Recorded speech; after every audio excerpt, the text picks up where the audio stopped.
بسم اللہ الرحمن الرحیم۔ مجید چاچا بڑے خوش تھے کہ آخر کار 30 سال پردیس کاٹ کر اب وہ ہمیشہ کے لیے پاکستان واپس جا رہے تھے۔ ہر کسی سے گلے مل رہے تھے، ان کے چہرے پر خوشی نمایاں تھی۔ میں بھی پردیسی ہوں، مجھے 15 سال ہوئے ان کو دیکھ کر۔ مجھے بھی یہی خیال آیا کہ ایک دن میں بھی ہمیشہ کے لیے پردیس چھوڑ دوں گا، مگر فی الحال مجید چاچا کی خوشیوں میں سے ہی خوشیاں بانٹ رہا تھا۔ ساری رات مجید چاچا نے جاگ کر خوشی سے گزار دی۔ اگلی صبح انہیں ایئرپورٹ چھوڑا اور واپس آ گیا۔ میں اپنے کام کاج میں لگ گئے اور مجید چاچا پاکستان پہنچ گئے۔ خیریت دریافت کرنے کے لیے فون کیا۔ انہیں خوش پایا، دل کو اور بھی تسلی ہو گئی۔ ہفتہ بھی نہ گزرا تھا کہ میں آفس سے گھر آیا۔ دیکھتا ہوں مجید چاچا بیٹھے ہوئے ہیں، چہرہ مرجھایا ہوا، کندھے جھکے ہوئے۔ میں نے حیران ہو کر پوچھا، چاچا آپ یہاں واپس کیسے؟ مجید چاچا نے اٹھ کر مجھے گلے لگایا اور دھاڑے مار مار کر رونے لگے۔ میں اتنا گھبرا گیا تھا کہ میرے ہاتھ پاؤں پھول گئے۔ میں نے چاچا کو زور سے گلے لگایا اور انہیں چپ کرانے کی کوشش کرنے لگا۔ چاچا کے آنسو شاید پاکستان میں ہی خشک ہو چکے تھے۔ میں نے کھانا بنایا، مجید چاچا نماز پڑھنے لگ گئے۔ کھانے سے فارغ ہو کر میں نے دریافت کیا، چاچا بتائیں تو صحیح، ہوا کیا ہے؟ چاچا نے بتایا ان کے 3 بیٹے اور 2 بیٹیاں ہیں۔ دونوں بیٹیوں کی شادیاں یہاں رہ کر ہی کر دی تھیں۔ بیٹے تینوں ابھی کنوارے ہیں اور نوکری کرتے ہیں۔ چاچا نے کہا جس دن وہ گھر پہنچے سب ٹھیک تھا، انہیں مہمان کی طرح عزت دی گئی۔ 2 دن بعد ہی ایک بیٹے کو رات دیر گھر آنے کی وجہ سے ذرا ڈانٹ دیا تو جواب میں بیٹے نے کہا آپ آئے ہیں تو عزت سے رہیں، زیادہ تحقیقات نہ کیا کریں کہ میں کہاں جا رہا ہوں، کہاں سے آ رہا ہوں۔ چاچا خاموش ہو گئے۔ اگلے روز چچا نے خود ہی اس بیٹے کو پاس بٹھا کر اس سے معذرت کی اور اس کا موڈ ٹھیک کیا۔ مزید 2 دن گزرے تو دروازے پر دستک ہوئی۔ باہر کوئی لڑکا ان کے بڑے بیٹے کو بلانے آیا تھا۔ اسی بیٹے نے دروازہ کھولا، ڈرائنگ روم میں بیٹھے چچا مزید اپنے بیٹے کی اس کے دوست سے گفتگو سن رہے تھے۔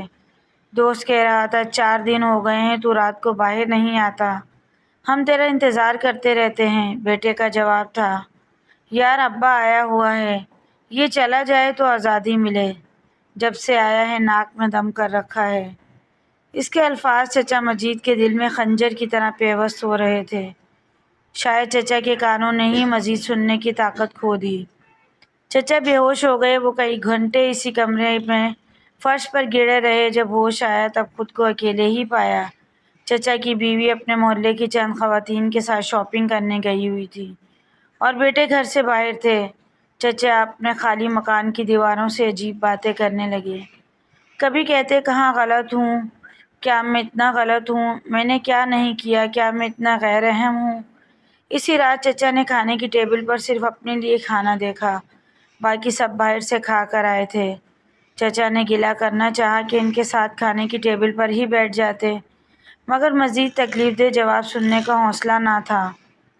نہ کوئی سوال کیا، کھانا کھایا اور لیٹ گئے۔ اگلی صبح چچا نماز کے لیے اٹھے، وضو کر رہے تھے کہ بیٹے کی آواز آئی، کون شور کر رہا ہے اس وقت؟ چچا معصوم سے بچے کی طرح ڈر گئے اور وضو ادھورا چھوڑ کر مسجد چلے گئے۔ وضو کیا، نماز پڑھی۔ نماز کے بعد دعا مانگتے ہوئے چچا رونے لگ گئے۔ تبھی امام صاحب نے چچا سے پوچھا، بڑے میاں کیوں روتے ہو؟ چچا نے سارا ماجرا بیان کیا۔ امام صاحب سے پوچھا، آپ ہی بتائیں مجھے کیا کرنا چاہیے؟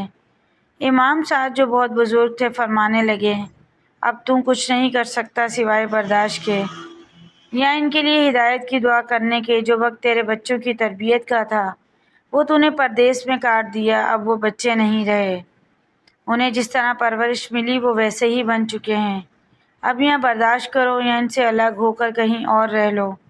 چچا واپس گھر گئے، بیوی سے تمام حال بیان کیا۔ بیوی نے بھی کہہ دیا، میں تو پہلے ہی کہتی تھی واپس آ کر کیا کرو گے، وہاں تو پھر بھی نوکری تھی، پیسہ تھا، یہاں فارغ رہ کر کیا کرنا ہے؟ چچا کو اپنے کانوں پر تیسری بار بھی یقین نہ آیا، یہ ان کا وہم ہے، کوئی ڈرانا خواب یا کڑوی حقیقت۔